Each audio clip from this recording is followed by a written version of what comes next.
This week, on This Week in East Brunswick, we'll tour some of the most attractive houses and gardens in town as we follow the East Brunswick Garden Club's Heritage Trail. We'll also meet giant football star John Mistler, who recently became an East Brunswick resident, and hear part of a talk he gave at the St. Bartholomew's Youth Group meeting. For some charming diversion, we'll look in on Central School's tribute to international friendship. On this week's Consumer Aware, Adrian Eisner will talk about swimming pool safety. Now, to begin our house and garden tour, here is Gail Riley, president of the East Brunswick Garden Club. We welcome you today to share our house and garden tour. We will be touring 8 locations representative of the people of East Brunswick. We hope you will enjoy with us their houses and gardens. Thank you. Our first stop was the rhododendron and azalea garden of Ben and Marion Shapiro in Lawrencebrook Manor, which has evolved over the past 40 years. Situated on about an acre of oak woodland, the garden includes a wide range of plants from dwarf azaleas to 10-foot-tall rhododendrons, planted in informal beds separated by paths. For about 20 years, the Shapiros crossed some of their own plants with others, and many of the rhododendrons in the garden are their own hybrids. We spoke to Ben Shapiro about one such hybrid. Our primary interest in rhododendrons is a long-lasting one. It's been over 35 years that we've been working with rhododendrons and azaleas. And what we're primarily interested in is the creation of new hybrids, which is an attempt on our part to improve the breed, as they say in horse racing. This is an example of one of our own children, and we're very pleased with this one. This is probably the biggest and the best that we have come up with, but we have very many other types. We are lacking in space to do any new things now, and it takes an awful long time to develop new ones anyway, so we have stopped active hybridizing and now are concerned with the care and maintenance of what we have done to this point. Before we move on to our next destination, let's take another quick look at the Shapiro's garden on the lake.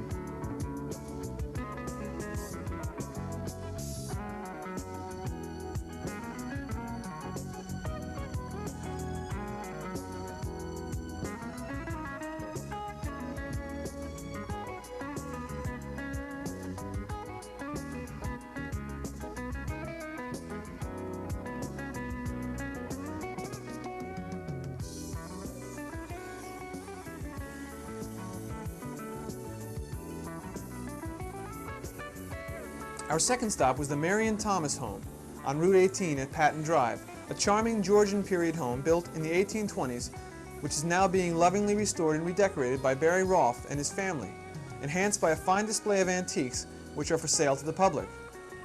We spoke to Mr. Rolfe about the history of his home.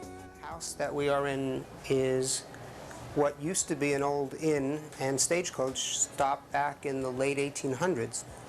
The house was built in 1820 by a man named Carney and was used as a farmhouse from 1820 until about 1880, when it was made into a hotel and an inn, and when the rear section of the house was added on, which is the section that we're standing in now. We're in the dining room of the house. When Prohibition took effect in 1919, the inn was closed and the house again became a farmhouse and a way station for people to stay short stays almost as an inn.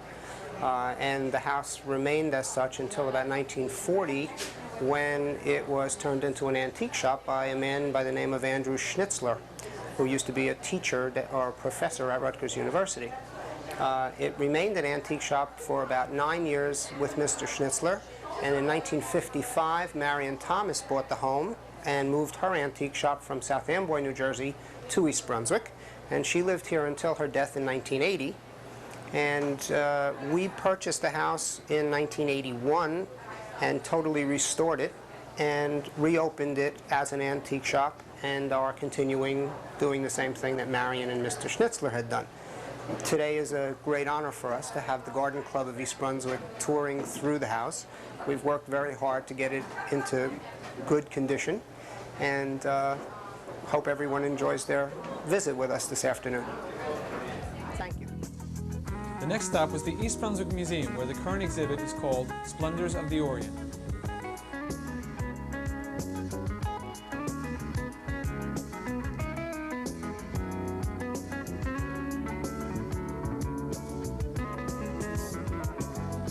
Our next stop was the home of Grace Auer, a two-story American colonial structure of fieldstone and clapboard. The yard reflects formal landscaping in the rear and includes a fish pool and a rock garden. A bronze sundial and statuary add to its attractiveness. The 7-room house has 2.5 baths, an enclosed porch, and a 2-car garage. Inside, a love of traditional and antique furnishings is reflected throughout.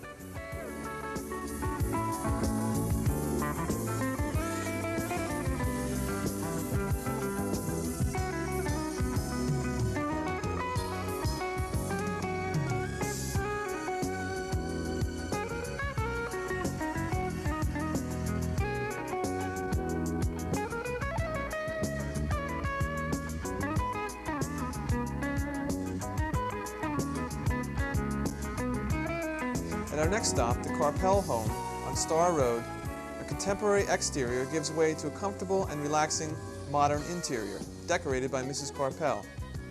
She has incorporated her living room furnishings in a gallery setting. Mrs. Carpel favors her dining room because it is decorated in a dramatic combination of wine and beige with the unexpected use of drapery in a modern room.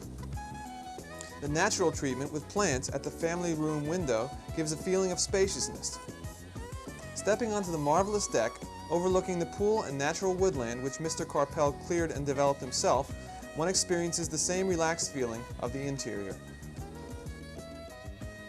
Our sixth stop was the Penza home, a smartly decorated Williamsburg-style house on Fern Road, which reflects the imaginative flair of the Penza family throughout. They have completely cleared and landscaped the property. Inside, the rooms show different influences, including French, Oriental, and Italian styling.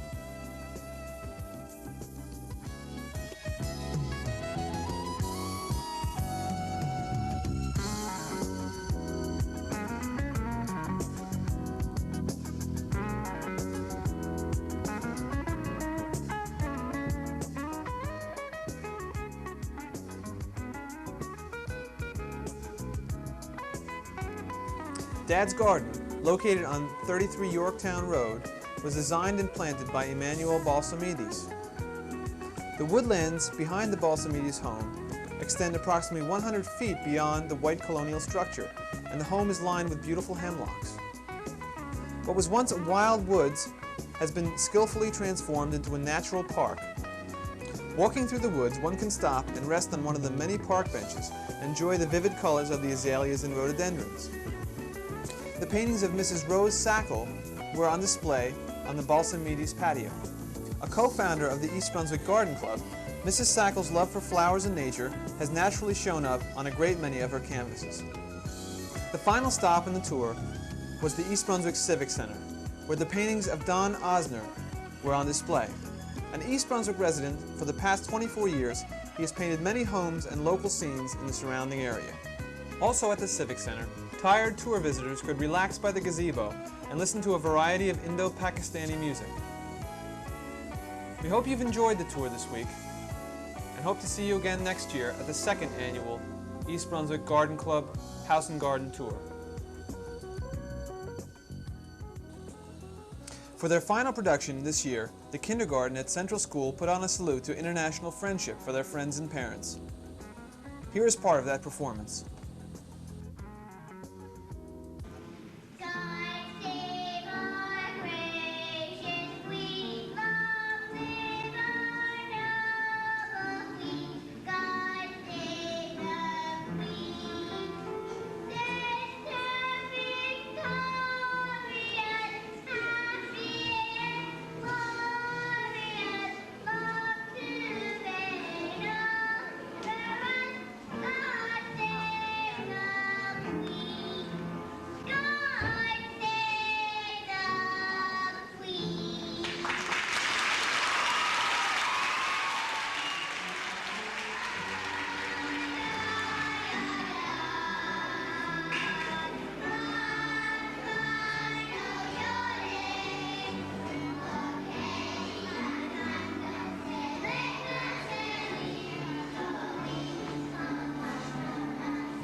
Last Sunday, John Mistler, wide receiver for the New York Giants, spoke to his St. Bartholomew's youth group about what it's really like to play professional football.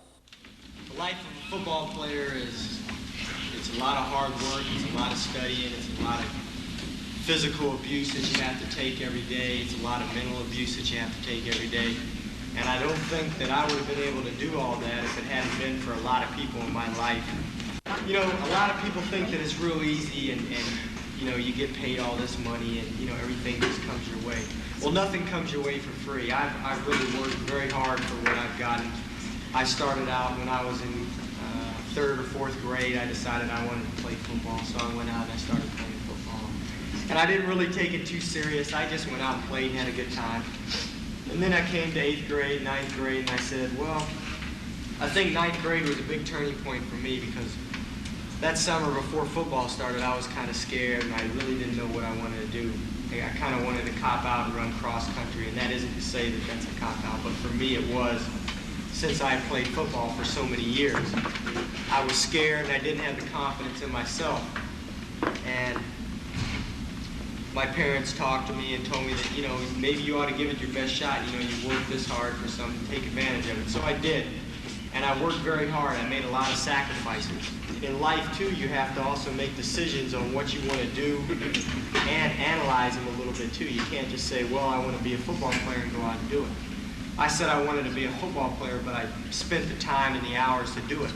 And then I said I wanted to go to college, so I spent the time researching college. So if you want to go out and drive a truck or you want to go out and be the President of the United States, it doesn't matter what you want to do, it's what's good for you. And so take some time to think about it. Maybe it's a dream right now, and maybe it isn't, but it was a dream for me, and I just put it to work. And now's a perfect time for it. You know, Later, John Magliero, host of Channel 8 Sports Talk, was able to speak to Mistler and others involved in the program, including Monsignor Kelly. You had to be impressed by the fact that John Mistler took the time out to come down and talk to the youth. I was very much impressed, and also what John said, it really amazed me because he really touched the youth.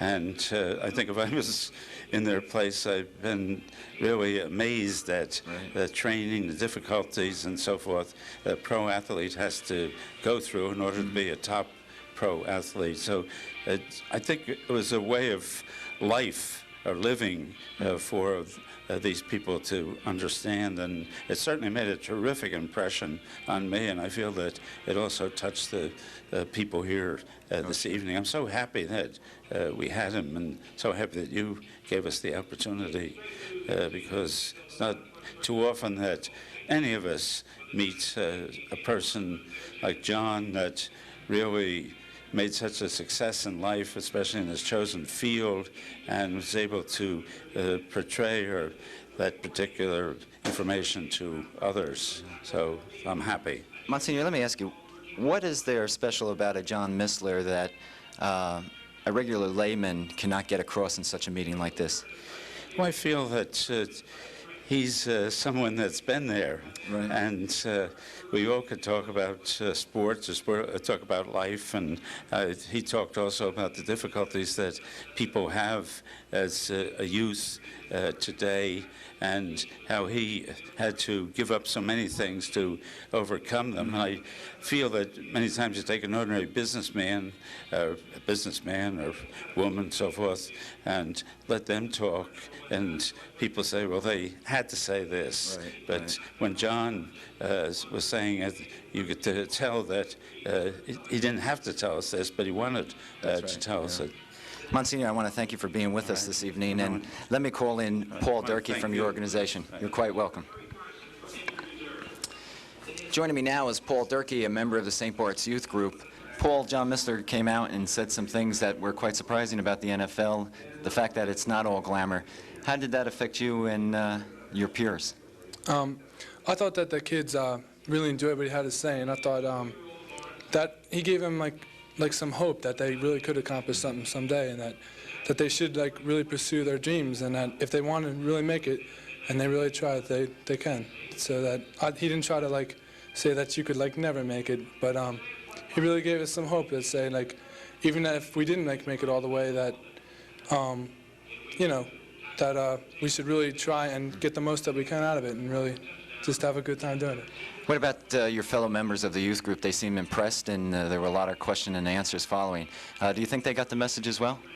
I think they did. I think they really enjoyed it, and that they all really like some of the kids that are playing now are young, and they are wondering if they could really make something out of themselves, and that he gave them a lot of hope, and that they can really do something.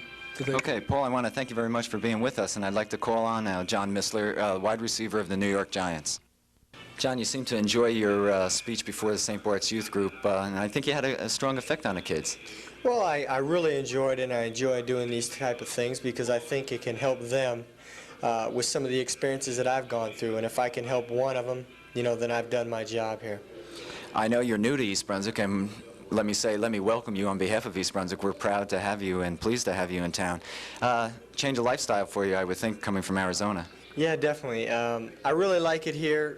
Like I said before when I was talking to the kids, I didn't really like it down in by the stadium, so I decided to move south, and I really enjoy it out here. It's very comfortable and very relaxing. It's a little bit more like Arizona, if you can get close to Arizona, but I enjoy it here, and this is where my home is now. Good. John, I know a few weeks ago you finished a mini camp at Giants Stadium with new coach Parcells. What differences did you notice offhand immediately from Coach Parcells to Coach Perkins?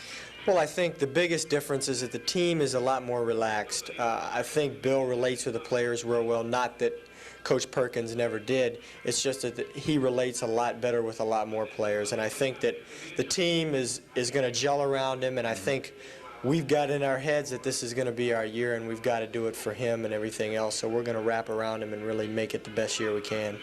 John, last year there was the strike and then Coach Perkins leaving. It must have had an effect on the team. Yeah, it did.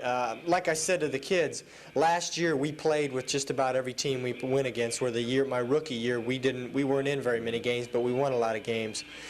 I think that we can win, we can play with anybody, and the strike and Coach Perkins leaving it's bad, but what can you say? We had to live through it. Maybe we didn't live through it the best that we could have, but we learned from it. This year is going to be our year. We've got to make it our year. John, I know one of the students raised a question about the USFL, and it's on everyone's mind. What kind of alternative does it provide for you as a player? Well, first of all, it's more jobs for everybody. NFL players, the NFL players going to the USFL add a little more credibility to it. And basically, there's more jobs, and it's up to the fans whether the USFL is going to go or not, because the TV is what makes the USFL. Sure.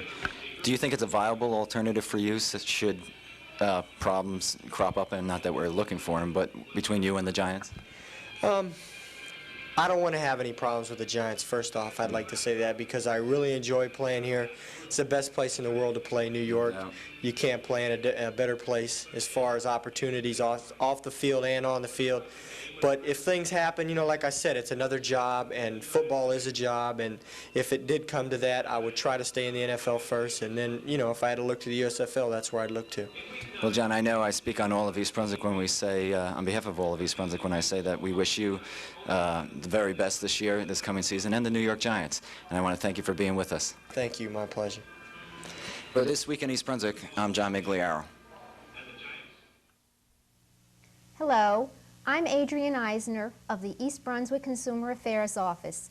Welcome to Consumer Aware. Now that summer is close, many of us are thinking about recreational activities, and very often these include using a swimming pool, whether it be a private pool or a public. But we also must stop and think about safety precautions which should be followed whenever using a pool. If you follow these directions carefully, you can avoid the possibility of tragic accidents to you or members of your family or your friends. Here are some safety tips you and everyone else who uses a pool should follow to avoid serious accidents. Non-slip surfaces should be installed on decks, diving boards, and ladders. Pool depths should be clearly marked.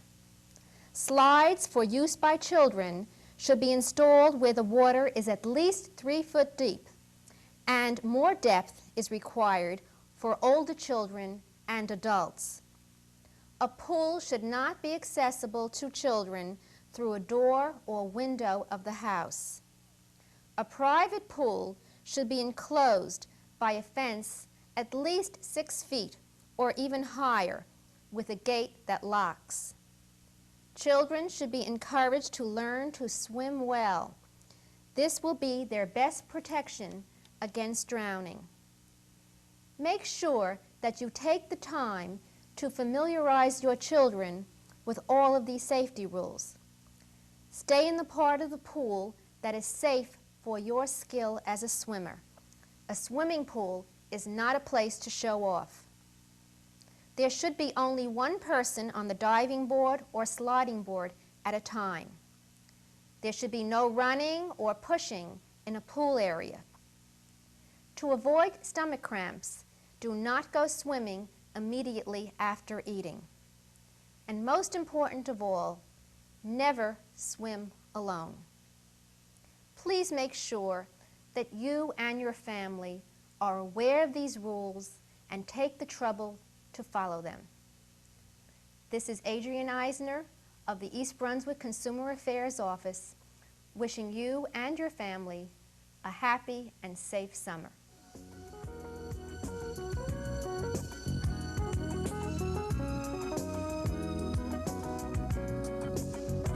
The Animal Rescue Force Incorporated would like to remind East Brunswick residents that June is Adopt a Cat Month. Animal shelters nationwide are taking part in this special annual event to find homes for cats and kittens. Nationally, more than 8 million cats and kittens are left homeless every year.